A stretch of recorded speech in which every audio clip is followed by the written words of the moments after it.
5 tahun kemudian, Ketel berdiri di White Wasteland yang baru saja menyelesaikan quest ke-784. Notifikasi di depannya mengonfirmasi bahwa ia kini bebas meninggalkan Wasteland, wilayah salju yang selama ini menjadi neraka baginya. Tanpa ragu, Ketel melangkah menuju dunia fantasi yang selama ini ia impikan. Hutan hijau yang penuh kehidupan menyambutnya. Ia menghirup aroma rumput segar, mendengar gemericik air, dan merasakan kebebasan yang tak pernah ia temui di dataran salju. Dalam hati, Ketel membayangkan dunia fantasi yang penuh keajaiban, pedang, sihir, naga, dan elf. Meski titik awalnya buruk, ia berhasil bertahan dan sekarang akan menikmati dunia ini sepenuhnya. Saat melangkah lebih jauh, Ketel tiba-tiba merasakan sensasi aneh seolah menyentuh penghalang tak kasat mata. Dengan rasa ingin tahu, ia menerobosnya tanpa kesulitan. Tak jauh dari sana, ia melihat seorang elf kecil yang tampak tersesat dan ketakutan. Ketel tersenyum lebar, teringat kisah-kisah tentang bangsa elf dalam dunia fantasi. Namun, senyumannya yang penuh semangat justru membuat elf kecil itu pingsan karena ketakutan. Terkejut, Ketel segera mendekati si anak elf berniat menolongnya. Ia menggendong anak itu dan berjalan menuju desa terdekat, membayangkan sambutan hangat dari para elf karena telah menyelamatkan salah satu dari mereka. Namun, sesampainya di desa, suasana justru tegang. Para elf menatapnya dengan waspada. Beberapa di antaranya bahkan mengacungkan senjata. Di tengah kepanikan, tetua elf sang pemimpin desa tampak kebingungan.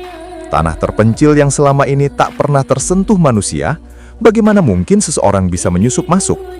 Setelah anggota kelompoknya melaporkan bahwa ada retakan pada penghalang yang mereka buat dengan sihir kuno elven, si tetua semakin panik. Penghalang itu dirancang selama berbulan-bulan dengan ancient elven magic. Tak mungkin orang biasa bisa menembusnya, apalagi merusaknya. Sementara itu, Ketel berusaha menjelaskan bahwa ia bukan musuh. Ia hanya ingin mengembalikan anak ini ke desanya, sambil mengangkat tangan untuk menunjukkan niat baik. Namun, para elf malah mengancamnya, dan situasi semakin kacau. Tetua elf yang awalnya begitu percaya diri dengan penghalang mereka, kini diliputi ketakutan. Ia beranggapan, jika lokasinya terbongkar dan penghalang rusak, apa yang akan terjadi pada ratunya? Ketel yang menyadari kepanikan di sekitarnya, segera menurunkan anak kecil yang sempat ia selamatkan dari bahaya dan mengembalikannya kepada orang tuanya, berharap tindakan itu dapat meredakan situasi. Namun, alih-alih menenangkan, senyuman Ketel justru membuat anak itu ketakutan. Si anak kecil menangis keras dan berlari ke pelukan orang tuanya seolah wajah Ketel adalah mimpi buruk yang hidup. Ketel berdiri diam kebingungan bercampur rasa ingin tahu tentang apakah dirinya benar-benar tampak begitu menakutkan. Namun, ia tak punya waktu untuk merenung lebih lama. Tetua yang melihat anak itu selamat justru memerintahkan para prajurit elf untuk menyerang Ketel tanpa memberinya kesempatan untuk menjelaskan.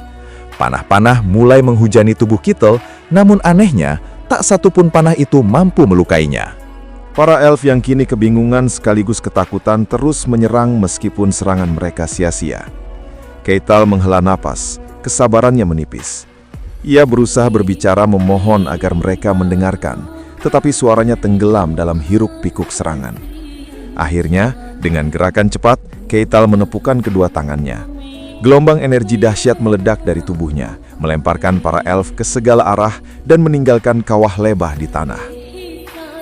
Kekacauan mereda sejenak dan Ketel memanfaatkan momen itu untuk berbicara bahwa ia bukan musuh. Namun sebelum kata-katanya didengar, sebuah panah api melesat ke arah kepalanya dan meledak dengan dahsyat.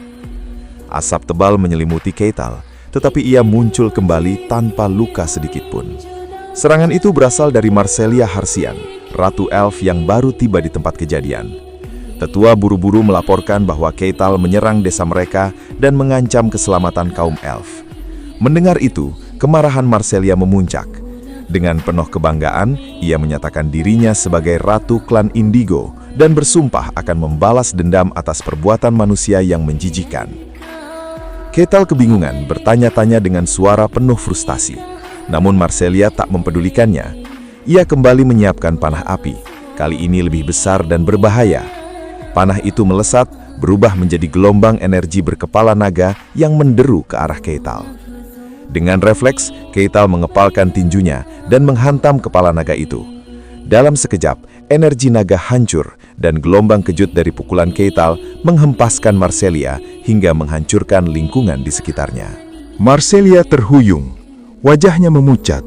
Tiba-tiba ia tersadar akan kekuatan luar biasa yang dimiliki Keital. Bagi Marcelia, Keital bukan sekadar manusia biasa. Kekuatannya seolah mencapai level transenden atau bahkan lebih. Dengan suara gemetar, ia memerintahkan seluruh pasukan elf untuk mundur dan menyelamatkan diri, memaksa anak buahnya yang ketakutan untuk segera meninggalkan tempat itu. Kini hanya Marcelia dan Keital yang tersisa. Dengan tatapan penuh kebencian, Marcelia mulai merapal mantra. Tangannya memancarkan cahaya terang. Cahaya itu membentuk pusaran bola api raksasa di udara yang kemudian berubah menjadi Piego, makhluk suci berwujud banteng dengan kobaran api di sekujur tubuhnya. Keital yang awalnya terpesona oleh keindahan makhluk itu bergumam bahwa banteng berapi inilah makhluk fantasi yang selama ini menghabiskan uang rakyat. Namun kegembiraan Keital segera sirna ketika Marcelia memerintahkan Piego untuk menyerang. Anehnya, Piego tampak ragu.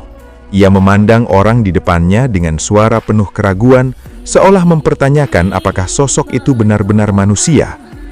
Marcelia teringat betapa sulitnya mengikat kontrak dengan Piego, makhluk api murni yang egonya setua usianya, namun tetap memaksa menjalankan perintahnya. Piego menghela nafas, lalu mengobarkan api di tubuhnya dan menyeruduk ke arah Keital dengan kecepatan penuh. Namun Keital hanya berdiri diam. Saat si Piego mendekat, Keital menangkap salah satu tanduk banteng itu dengan tangan kosong. Dengan senyum tipis, ia menghantam kepala Piego dengan pukulan keras. Ledakan besar mengguncang area itu dan gelombang kejutnya terasa hingga jauh. Ketika debu meredah, Piego telah lenyap kembali ke dunia spirit. Sementara Keital tetap berdiri tanpa goresan. Marcelia jatuh berlutut putus asa. Dengan suara parau, ia memohon ampun demi keselamatan kaumnya. Keital, yang akhirnya mendapat kesempatan, buru-buru menjelaskan bahwa dirinya bukan musuh. Marcelia yang awalnya ragu, mulai mendengarkan. Keital menceritakan asal-usulnya sebagai seorang barbarian dari White Wasteland, tempat yang penuh monster ganas. Ini pertama kalinya ia bertemu elf dan hanya ingin mengobrol. Marcelia tersentak menyadari kesalahpahaman yang telah terjadi. Dengan wajah penuh penyesalan, ia meminta maaf atas tindakan gegabah dia dan kaumnya. Keital mengangguk memahami ketakutan mereka. Ia mengerti hidup di alam liar seperti ini pasti membuat mereka waspada. Untuk memastikan, Marcelia menatap Keital dengan hati-hati, bertanya tentang apakah dia bagian dari kelompok yang mengejar mereka dan menyinggung soal monster-monster dari White Wasteland. Keital menjawab dengan menggeleng, menyatakan bahwa dirinya bukan bagian dari kelompok pengejar. Ia meragukan banyak makhluk bisa keluar hidup-hidup dari White Wasteland dan menegaskan bahwa monster seperti ular putih sekalipun tidak akan bebas begitu saja. Mendengar jawaban itu, Marcelia menghela napas lega. Kekhawatirannya mereda. Keital yang baru saja mengalahkan memandang Marcelia dengan rasa ingin tahu. Marcelia menjelaskan bahwa spirit makhluk alam yang kembali ke dunia spirit saat terbunuh, dan mereka tidak benar-benar mati. Ia kemudian menawarkan akan mengabulkan keinginan Keital sebagai tanda terima kasih. Dengan penuh semangat, Keital menyampaikan keinginannya, bertanya apakah makhluk selain elf dapat membuat kontrak dengan spirit. Wajah Marcelia memucat mendengar permintaan itu. Dia menjelaskan bahwa hal tersebut hampir mustahil, kecuali pada kasus langka di mana manusia dengan afinitas tinggi terhadap alam bisa melakukannya. Meski peluangnya kecil, Keital justru semakin bersemangat. Marcelia lalu menyarankan Keital untuk pergi ke Elpo Sagrado, tempat suci yang dianggap sebagai Holy Land bagi para elf, di mana dewa para spirit bersemayam. Ia memperingatkan bahwa manusia biasanya tidak diizinkan masuk, tetapi dengan pengenalannya, Keital mungkin memiliki kesempatan. Marcelia memanifestasikan sebuah benda di tangannya sambil menjelaskan bahwa Elpo Sagrado adalah destinasi impian para peneliti elf, namun sangat dijaga kerahasiaannya oleh para elf guna melindungi tempat suci tersebut. Ia mempercayakan benda itu dengan syarat Kital merahasiakan lokasi Elpo Sagrado dari siapapun. Marcelia juga memperingatkan bahwa dewa di sana kemungkinan akan mengujinya. Setelah itu, ia memperkenalkan diri secara resmi sebagai Marcelia Hasian Carusia, ratu dari klan Indigo yang berubah warna menjadi coklat saat musim gugur. Kital juga memperkenalkan diri sebagai Kital Sang Barbarian. Dengan kunci menuju Elpo Sagrado di tangan, Kital segera berlari meninggalkan tempat itu, dan setiap langkah serta lompatannya menyebabkan gempa kecil di sekitarnya. Di benteng kerajaan, para penjaga yang merasakan getaran itu mulai panik. Mereka melihat sosok Ketal dari kejauhan dan segera mengkoordinasikan laporan tentang kedatangannya. Ketika Ketal mendekat, para penjaga terpana oleh penampilannya yang sesuai dengan deskripsi Asen Barbarian dari buku Kaisar yang Selamat. Mereka memerintahkan Ketal untuk berhenti, mengancam akan menyerang jika ia terus mendekat. Ketal dengan tenang menjelaskan bahwa ia bukan musuh dan hanya ingin mengunjungi wilayah mereka. Setelah situasi mereda, seorang penjaga mengantarkannya ke ruang interogasi untuk memverifikasi identitasnya. Ketal menyatakan keinginannya untuk menetap sementara di wilayah itu, tanpa bisa memastikan durasi tinggalnya. Ketika diminta bukti identitas, Ketal mengeluarkan simbol keluarga Akasia yang diberikan Milena kepadanya 5 tahun lalu. Ia menjelaskan asal-usul benda tersebut, dan penjaga mengenalinya sebagai lambang keluarga pedagang terkenal dari kerajaan Denian yang sedang naik daun. Meski identitasnya terverifikasi, penjaga tetap waspada dan memberikan syarat. Ketal harus bergabung dengan sebuah parti untuk menyelesaikan dungeon di dekat benteng, sebagai bukti bahwa ia bukan ancaman. Ketal dengan cepat menyetujui syarat tersebut. Penjaga kemudian menambahkan bahwa Ketal harus melaporkan semua kejadian di dalam dungeon. Ketal memuji kecerdasan taktik penjaga, yang membuat penjaga tersebut terkejut dan tak menyangka seorang barbarian seperti Ketal memiliki ketajaman berpikir seperti itu. Di tempat lain, 3 anggota parti menunggu Ketal. Alessandro Tyrannus dan Kasan Hart, seorang pencuri, saling ejek terkait julukan mereka dan nyaris bertarung dengan pedang. Namun, Hayes, seorang klerik, menghentikan mereka. Ia sedang memikirkan syarat dungeon yang membutuhkan 4 orang. Ketika penjaga mengantar Kital ke ruangan itu, ketiga anggota parti terpanah melihat sosoknya yang besar dan menakutkan.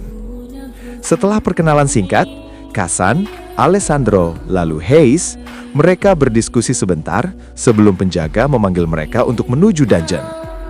Di pintu masuk, penjaga menjelaskan bahwa dungeon memiliki 3 lantai dengan monster tipe undead.